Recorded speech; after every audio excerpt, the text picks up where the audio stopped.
Dumayo na nga kami sa Batangas para maganap ng malalakas at kalabanin ang kanilang kampyon. 45 teams nga ang sumali at kung sino man ang magkakampyon sa tournament na ito ay may tsansang makalaban ang Team Fuego. At kapag natalo nila kami, mananalo sila ng smartphone. Bukod pa sa premyo nila bilang kampyon, marami rin kaming papremyo na inihanda para sa mga manonood na hatid sa inyo ng Mountain Dew at ng TT Racing Gaming Chair. Ang makakalaban ng team ko ay ang Longos. Sila ang kampyon. Ito na nga, simulan natin ang laban. Ito ang kanilang draft. So magkatapat nga sa lane ay ang Angela Iritel at Iksha Digi. Sa minuto pa lang ng laban, grabe na ang kanilang bakbakan. At ito na nga, napaplikar si Iksha. Sabay dating ni Senpai Nikolai, taking the first blood. Dito na nga tayo sa unang pagong ng laban. Si SP ay natalian pero naka-flicker out lang din, Hennessy. Eto na, sinusubukang iligtas si SP samantalang dito yung dalawang jungler nag-aagawan ng turtle. Nakuha nga ito ni Roxo. Pero ang kapalit naman ito ay dalawang membro ng kanilang team. 4 minutes ng laban at etong si Hennessy ay nakikipagbakbakan sa tatlo. May nakasanib sa kanya na Angela kaya yung mga kalaban tumatakbo. Pumasok na siya sa tore at mukhang may mapipitas pa. Ito na nga para sa ating Mountain Dew Instant Replay. Grabe si Hennessy dito at si SP. Early game pa lang, pinapasok na ang kalaban. Dahil dito makakakuha ng Easy Turtle ang Team Fuego. Samantalang sa top lane naman, nandito na si Feds. Sumanib na rin si SP sa kanya, pinalagan niya ang dalawa. Pero si Paramis ay dumating na takedown siya. At mukhang si SP naman ang kanilang gugustuhin i-take down. Pero nandito na si Senpai Nikolai. Pinagdadasyan ang mga kalaban. Digi going low, ang problema siya ay nadasyan. Samantalang nandito naman sa likod si Hennessy. Pinapalagan ang mga kalaban na take down si Paramis. Pero mukhang mag-out lang din sila dito. Malapit nang mag 10 minutes ang laban at dito sila mahirapan kasi Paramis, Digi, Iksha combo to. Hindi sila basta-basta pwedeng pumasok kasi kapag nag-ultimate ng Iksha kailangan maka-flicker out sila. Pero ang problema kasi wala ng Iksha, dito tatapang na ang Team Fuego at pwede na nilang pasukin ang kalaban. At mukhang ang Game 1 ay hindi nakakayaning depensahan ng ating kampyon. At ang pagkapanalo sa unang laban ay mapupunta sa Team Fuego. Para naman sa ating Mountain Dew MVP of the match, nandiyan si Angry SP gamit ang Angela.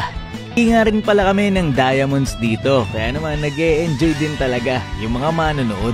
Dito na tayo sa ating game number 2. Ito yung kanilang draft. Bali nasa red side na nga pala dyan ang Team Fuego. At ito na, early game pa lang, si Roxo ay gusto ng pumalag. Nahuli na dito si SP. Pero Senpai Nikolai nandito din sa likod. Isama mo pa si Feds. First blood, nakuha nila. Nandito na tayo sa unang pagong ng laban. Mukhang makakita tayo dito ng 4 versus 4 clash. Tamang aurahan lang sila pero etong si Hennessy pumasok na sa gitna. Senpai Nikolai nakuha ang turtle. Tapos napaangat pa ni Cams ang dalawang membro ng Longos. Matitake down dito si Fredrin. Super AJ tumatakbo, si Cams at si SP humahabol. Ang problema, kinagat siya dito ni SP. Kaya na-take down din siya. 3 minutes ng laban at nasa top lane ang tatlong membro ng Team Longos. Si Feds dito ay delikado pero kasama naman niya si Franco. Grabe na angatan nila dito. Etong si Nathan. Tapos si Fredrin ay nahook pa dito sa likod. Double kill para kay Cams. At dito nga ayaw ng pagpahingahin ng Team Fuego ang kalaban. Ini-invadean na. Senpai Nikolai electrifying beats na takedown si Fredrin. Pero tectonic charge naman galing dito kay Super Zip Zap ang tumama sa dalawang membro ng Team Fuego. Pero nandito na rin si Cams, nag-ultimate at hinabol si Super Zip Zap at mega kill na dito si Cams. Angry SP dito, nagche-check push pero tinamaan siya dito ng pader. Grabe, binuhos lahat ng skill sa kanya. Pero nandito na rin ang mga membro ng Team Fuego. Pero makaka-out lang din ang Team Longos. Hindi na nga magko-contest ang Team Longos sa Elemental Lord dahil malaki na ang kalamangan ng Team Fuego. Team Longos dito, may binabalak na play. Hennessy nag-dash in, tatlo pala ang kalaban. Pero buhay pa rin siya dahil sobrang kunat niya. Nandito na rin ang mga miyembro ng Team Fuego to the rescue. Na takedown na rin dito ni Hennessy yung Kagura.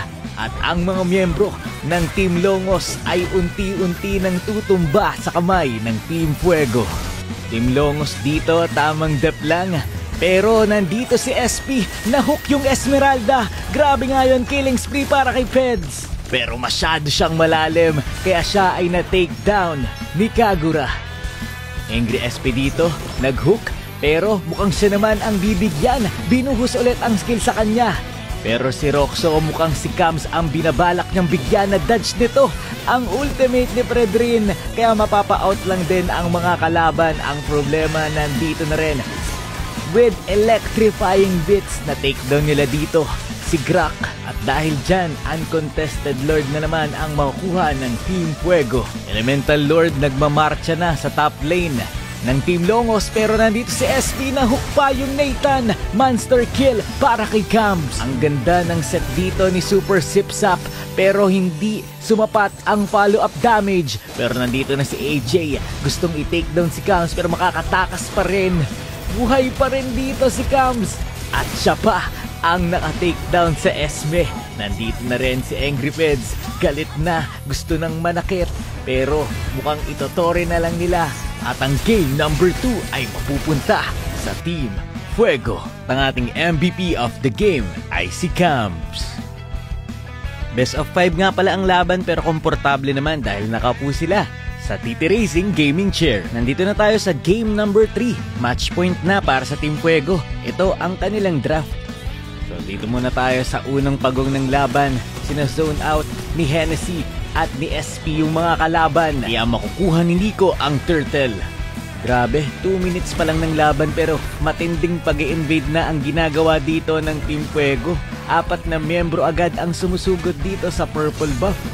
At tignan nyo naman dito si SP, tumatayo na lang doon sa mga kalaban at hindi na siya nababawasan. Napakakunat na, early game pa lang. Roxo dito, delikado, napatalon siya dito. Pero yung real world manipulation ni Cams ay tumama. Grabe nga yun, kumonekta pa ang skill 1 ni Angry SP. Pero si Super Sipsap ay napitas din si Cams habang naka-ulti. Grabe. Pangalawang pagong ng laban ay makukuha lang din ni Senpai Nikolai. Roxo dito nahuli ng Team Fuego. Naku, 4 ang sumugod sa kanya, kaya hindi na siya nabuhay pa. 5 minutes ng laban at binabasag na nila ang mga tore ng kalaban.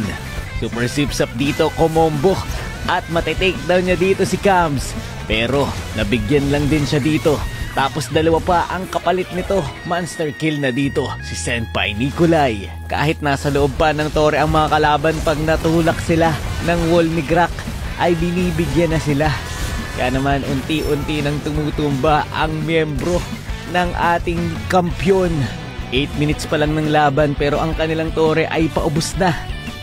Senpai Nikolai pumasok sa mga kalaban, pero may kasunod ito na real world manipulation. Sabay wall ni Grak, 2 ang umangat. Planado at tantado pala ito para pumalag ang kalaban. Na ipit na rin dito Super AJ, pero makakatakas lang din siya. Pero hindi na nila kayang i-def pa, kaya naman ang mananalo sa seryeng ito ay walang iba kundi ang Team Fuego. At ang ating MVP of the game ay si Nikolai. Yun nga, dahil nanalo ang team ko, ang mga papremyo na smartphone ay napunta sa mga manonood. Tapos namigay din kami ng TT Racing Gaming Chair. Pagkatapos ng laban, nakipag-picture taking kami sa mga manonood. Naging successful yung event. Nag-enjoy yung mga tao. Pero hindi namin ito magagawa kung wala ang tulong ng MOVB Community Heroes at ng Sangguniang Kabataan ng Mataas na Kahoy, Batangas. Saang lugar naman kaya tayo susunod na pupunta? Kahit saan man kayo sa Pilipinas, pupuntahan namin kayo. Yun lang for this video. Maraming salamat sa panonood, and to God be the glory.